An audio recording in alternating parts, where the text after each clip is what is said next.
Well, it's August now here in Alaska. It was 41 degrees the other morning, and that means I better start getting stuff out of this garden. For a couple years now, I've wanted to do the Every Bit Counts challenge, but if you don't know, Mr. Reeve and I both work full-time off-farm jobs, so doing something every day is not always realistic for us, so I'm just gonna see how many things can I get done in this one afternoon. This one is super simple. I am gonna take this tomato that has split on the vine here, and I am gonna save its seeds. Okay, while I'm out here, I'm going to gather up a bunch of this Swiss chard.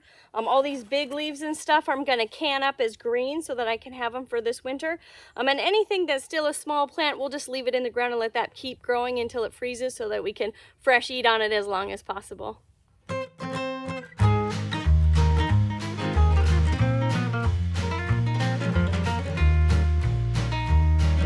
Well, I either need less plants or a bigger bucket. This was 3 or 4 plants worth of Swiss chard, so let me get all this collected and then I'll meet you back in the kitchen. Well, it looks like we did pretty good. My goal is to get 38 pints of greens stored up because that's what will fit in my big canner, and I hate to run my big canner without filling it. So what I'm going to do now is I'm going to cut the stalks off just where the leaf meets the stalk. I'll leave that little rib on there. And then I'm going to save these for another project that I will do in another video. But then I'm going to get all the stalks cut off and all the leaves rinsed off, and any miscellaneous slugs that might be hiding out in here, they'll go to the geese. So when I get this all cleaned up and ready for the next step, I'll meet you back.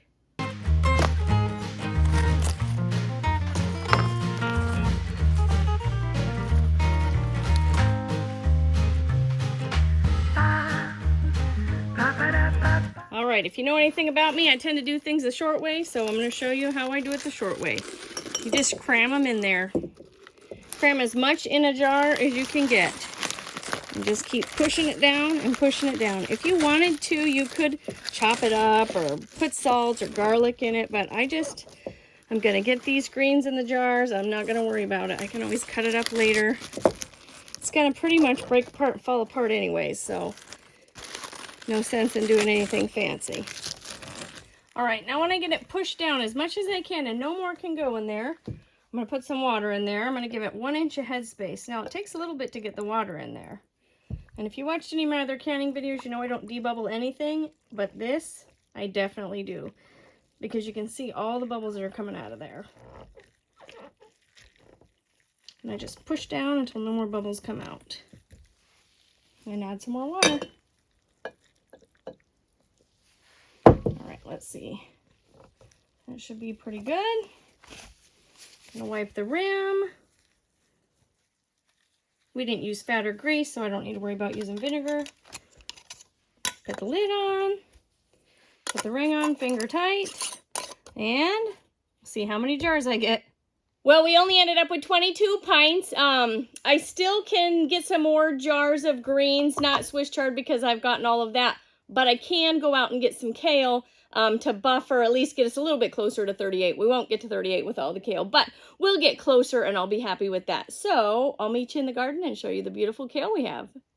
As you can see, all this kale recovered nicely from its goose attack, but it's definitely not enough to make up 16 jars, so I'll tell you my secret. So we have lettuce from here all the way down and a little bit there. So when we have too much lettuce, I just throw that in with the canning greens too. Because really, friends, it's all just going to be mush in the end. And we're not messing around today. We'll just get the big trash bag out. It's fine. One thing I don't like about the lettuce is it often has tons of slugs in it. But we'll have to clean it out. Okay. We might actually make it. I don't know. We'll see. I was able to skeeve just a little bit more Swiss chard. I didn't want to take too much because we still want to have some for fresh eating. But the only thing I do different with the lettuce and the kale is the lettuce, I don't ever do a whole jar of lettuce. I just kind of add it into other jars of other things. Like I might do broccoli leaves or like Swiss chard or kale like I'm doing today. And I add it in as maybe 30% of a buffer, but I wouldn't do a whole jar of lettuce. You might hear me keep saying, well, it's just going to turn out like mush because, well, it is. And so if it's just going to be mushy, then why would I even go through all this trouble, and what would I do with it? I don't think I would say, oh, I really want to grow all these greens so I can can greens, because it's not my favorite thing. But ways that we use it is I'll put it in soups or casseroles, or sometimes layer it in lasagna, or we'll cook it as a side dish, either a breakfast side dish or a dinner side dish, and saute it up with butter and a junk ton of garlic, and that is really good. But for the lettuce, I just wash it really good because the slugs really love the lettuce. And then I just, same thing, cram it in the jar. For the kale, I have this little stem taker offer thing that I love. I learned it from Jessica from Three Rivers Homestead, who is the one that started this challenge. And look, bye-bye. And you can take this, chop it up, put it in the freezer, and I will use it for stir fries or soups. We eat a lot of soup in the winter, so we're doing that today too. Now, if any of you can greens or have ideas about what you might use if you were going to can greens, if you leave a comment below of what you might use it for, or what you think I could use it for, by the end of October, come October 31st, everybody that has left a comment, I will put all your names in a little drawing, and I'll send you one of these guys in the mail. I do still have...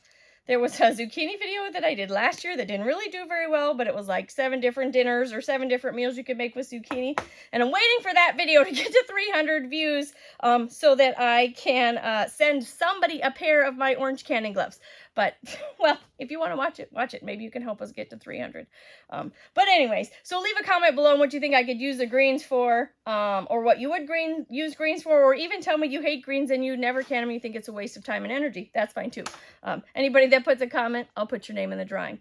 One more thing quick before I just get back to all of this work is the one thing I really like about growing kale. Well, there's 2 things. One, my neighbors love it, and they're the best neighbors, and so I always grow it for them. But 2, when it gets all big and gangly, usually you don't want to eat it in a salad, but I mean, really in the summertime we're eating lettuce and all the nice soft things, so we kind of ignore the kale. But when you can it, it just, like I said, it turns to mush. It's nice and soft, and you can use it like you'd use anything else, and it doesn't go to waste. So, okay, there's all the things I think, and so I'm going to get all this cleaned up, all of it, all the stems stripped off, all of it put into jars, and then I'll come back and we'll see how many did we get. Okay, it looks like we ended up with 36 pints of greens instead of 38, but that's fine. It's enough to get this big canner running. I have it heating up. It has water in it already. We're going to pressure can greens at 10 pounds of pressure for 70 minutes. I did want to show you what they're going to look like. I'm probably not going to video again when they come out because it's really not that exciting, but I do have a preview jar. So here's the difference. This is the beautiful jar of greens we just put in. We haven't pressure canned it yet. And that is what it's going to look like. Ugh, sad sushi, right, guys? When I use these, I drain the water out and use them the way we talked about before.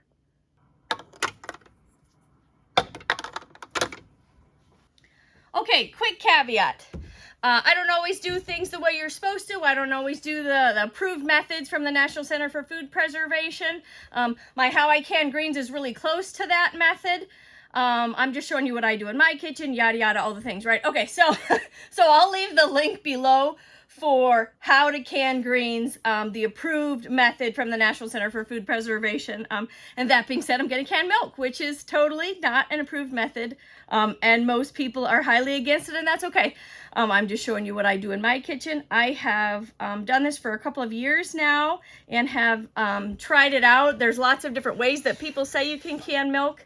And it's taken me a little bit to figure out how I can do it that works for my kitchen. So I'm just going to show you real quick how I do it. I don't know if you noticed over there before while we were processing all the greens, but I had this milk sitting out, and that's because I want this milk to come to room temperature, okay? I'm not going to preheat it before I can it, like you know how you preheat stuff before you can it. I don't want to do that for this, okay? Because I want the milk to come up to temperature very slowly in the canner on its own, which in reality is how I can most things. I didn't heat those greens up ahead of time, but like I said, I don't always follow the approved methods. There's really not very many times I follow the approved methods, and that's because I understand the science of canning. So I am using this Miss Sage, our Nigerian dwarf goat, has been very faithful in giving us milk. When she first started, she gave us a half a gallon a day, which is a lot for a tiny goat. But I'm just filling these jars up with room temperature milk to 1 inch a head space. And I think I'm only going to end up with 6 quarts, which is okay. Probably some of it went on the table, so that's not great, but that's okay.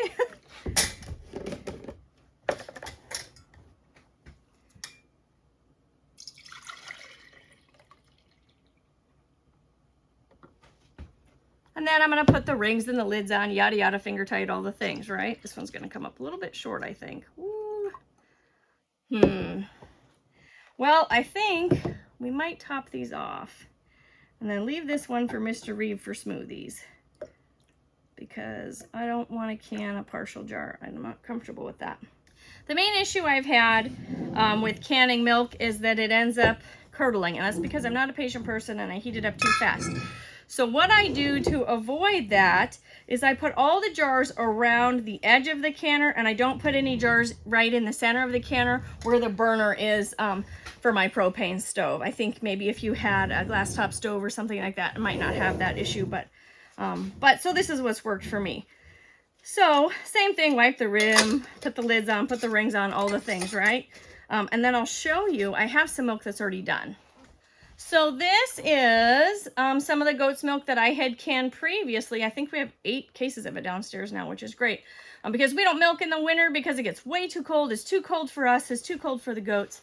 And milking is just another task that takes over when we need to shovel snow and plow snow and all the things. So I can it up. I wouldn't just drink it like a glass of milk, but I would use it for like white sauce or gravy for biscuits and gravy or cream soup, baking, all those things. But it comes out kind of like evaporated milk. But I'm going to tell you real quick the process of how I do it. Keep in mind, I would suggest that you do not can milk unless you really know what you're doing and have been doing it for a while. Because I had a lot of failed batches when I first started. But basically, I'm putting them in the canner around the edges. My stove goes from 0 to 10, and so I have it on 1, and I'll let it slowly come up to temperature. It's going to take a while. And when this vents, then I'll put the pressure gauge on, 10 pounds of pressure. When it rattles, I turn it off, and it's done. Again, please remember that canning milk is in no way ever an approved method. You're not supposed to add milk to anything that you can, whether it's all milk or partially milk or a touch of milk. You're just not supposed to do it. So keep in mind that I'm just taking risks in my own kitchen, okay? Thanks, guys. On to the next thing. Okay, I mostly got things cleaned up. Let's get a count before we move forward. I have Swiss chard that's canning and kale that's counting. I'm counting those as 2 different things because I had to go back in the garden and fill up that bag twice now, okay? So that counts as 2 things, okay? So we got 2 different kinds of greens canned. I have milk canning. Now, let's get to this tomato. He's a little on the sketchy side, but that's why I'm using him for this project. Okay, I really like this variety of tomatoes. It did well and survived the transplant well. So I'm going to cut the yucky parts out. But really, I'm just saving this for seed. So we're just going to split it open. And I'm going to take all the seeds out and put them on a paper towel. Okay, I'm going to try to spread them out a little bit where the seeds are separated from the goo, but it's not totally important, okay? Now, I'm going to save these in the freezer in a Ziploc bag till next year. And then I'll just get the paper towel wet and all the seeds will pull away from the paper towel and I'll be able to use it just fine like seeds. Ta-da! Pretty easy, right? Okay, our tomato seeds makes item number 4 for this afternoon. If this tomato had not had mold on it, I would have just cut out any dry parts and maybe chopped it up and used it for something later or thrown it in the freezer. But because this is a moist food item and it had mold on it, it's likely that those mold spores have traveled throughout it. So it's going in the pig bucket. Okay, now we're on to items number 5 and 6. We're going to process the kale stems and some of the Swiss chard stems because I want to save some of those for something else. But it's not going to be in today's video. It'll have to be in another video. But kale stems taste like a brassica. They taste like broccoli. And Swiss chard, it's a little different. It tastes kind of like the cross between a celery and a beet. And I'm not necessarily fond of either However, if you look at this beautiful color, and I know that it was grown in my garden without chemicals, completely organic, and it has good nutrition in it. So we are gonna hide it in everything we can. Spaghetti sauce, lasagna, pasta, soup, chili. Yes, chili. I have been known to put even broccoli in chili, and yep, people ask me not to do that, but too bad. I gotta chop it up real small, then they don't know.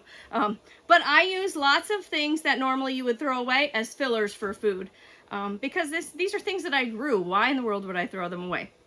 Anyways, so the way we process this is, I'm just gonna cut these into 1/2 inch or 3/4 inch pieces. And then I'm just gonna package them in maybe like 1.5 cups or maybe 2 cup little segments here. And then vacuum seal them and freeze them.